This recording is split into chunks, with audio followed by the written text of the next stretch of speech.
গত 4 আগস্ট তাদের সাইনিং পাওয়ারের মাধ্যমে সালমান এফ রহমান তিনি দেশ থেকে প্রায় $30 মিলিয়ন এফডির মাধ্যমে দেশ থেকে নিয়ে পালিয়ে গেছে।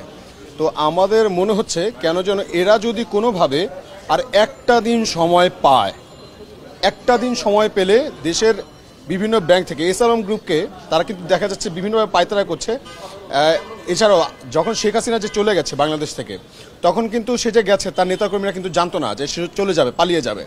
তো দেখা গেছে যে আওয়ামী লীগের অনেক নেতাকর্মী যারা দেশটাকে লুটপাট করে টাকাটা ব্যাংকে সেভে রেখেছিল, তাদের টাকা কিন্তু এখনও ব্যাংকে আছে। তো তারা যদি কোনোভাবে এই টাকাটা ব্যাংক থেকে তুলে নিতে পারে, এই যে যারা এখন ডিজিরা আছে তাদের মাধ্যমে যদি তুলে নিতে পারে, তখন দেখা যাবে কি এখন দেশটা মোটামুটি এখন স্থিতিশীল পর্যায়ে আছে। টাকাটা নিয়ে যাওয়ার পর এটা যেরকম টাকা দিয়ে মানুষ কিনে নিবে, টাকা দিয়ে অস্ত্র কিনে নিবে, তখন আমাদের দেশের যে মানুষের জানমালের নিরাপত্তা বিঘ্নিত হবে। তো সেই জন্য আমরা মনে করছি যে এরা আমাদের জন্য একটা বড় ধরনের থ্রেট।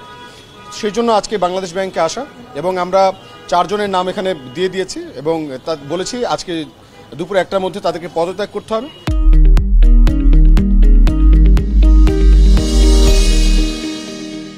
আচ্ছা, নামগুলো হচ্ছে: 1 ডিজি 1 কাজী সাইদুর রহমান, ডিজি 3 মোহাম্মদ খুরশিদ আলম, বিএফআই এর প্রধান মোহাম্মদ মাসুদ বিশ্বাস, পলিসি অ্যাডভাইজার আবু ফারাহ মোহাম্মদ নাসের। এই 4 জনকে আপাতত আমরা বলেছি যে আজকের মধ্যে যাতে তারা দুপুর 1টার মধ্যে তারা পদত্যাগ করে। আর যদি তারা দুপুর 1টার মধ্যে পদত্যাগ না করে, তাহলে আমরা সারা বাংলার ছাত্র জনতা বাংলাদেশ ব্যাংক ঘেরাও করব। এবং আমরা চেয়েছি শুধুমাত্র এটাই যে বাংলাদেশ ব্যাংক খুবই সেন্সিটিভ জায়গা, সেই জন্য আমরা কিন্তু দেখেন কোথাও কিন্তু আমরা জমায়েত হইনি। তো আমরা শান্তিপূর্ণভাবে তাদেরকে বলেছি যাতে তারা পদত্যাগটা করে, এবং 1টার মধ্যে যদি না করে তাহলে আমরা সারা বাংলাদেশের ছাত্র জনতা আজকে বাংলাদেশ ব্যাংক ঘেরাও করব। আমরা বলতে পারছি না যে বাংলাদেশ স্বৈরাচার মুক্ত হয়েছে।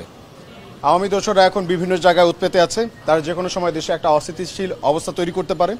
তো কোনো কিছু আমরা স্বাভাবিকভাবে নিতে পারছি না, এখনও আমাদের অনেক কিছু করা বাকি। শেখ হাসিনা যেমন তার রুটকে, তার শিকড়কে সারা বাংলায় ছড়িয়ে ছিটিয়ে রেখেছে এবং একদম ভালো করে সে ঘাঁটি গেড়েছে। তো সেই ঘাঁটি যতক্ষণ পর্যন্ত আমরা উৎপাদন না করতে পারছি, ততক্ষণ পর্যন্ত আমরা বলতে পারছি না আমরা স্বাধীন। তো সেই জন্য আমরা সবাই খুবই তৎপর আছি, সারা বাংলাদেশের ছাত্র জনতা তৎপর আছে, এবং আমরা মনে করছি এগুলো ট্র্যাপ হতেই পারে। এখন কোনো কিছু আমরা স্বাভাবিক চোখে দেখতে পারছি না, সব কিছুই সন্দেহ চোখে দেখতে হবে আমাদেরকে। এবং যতক্ষণ পর্যন্ত না আমাদের দেশ সংস্কারের আওতায় আসছে এবং সব জায়গায় যোগ্য লোকেরা যোগ্য জায়গায় যতক্ষণ না যাচ্ছে এবং তারা দায়িত্ব নিয়ে দেশটাকে পরিবর্তনের জন্য স্টেপ না নিতে পারছে, ততক্ষণ পর্যন্ত বলা যাবে না যে দেশ স্বৈরাচার মুক্ত হয়েছে।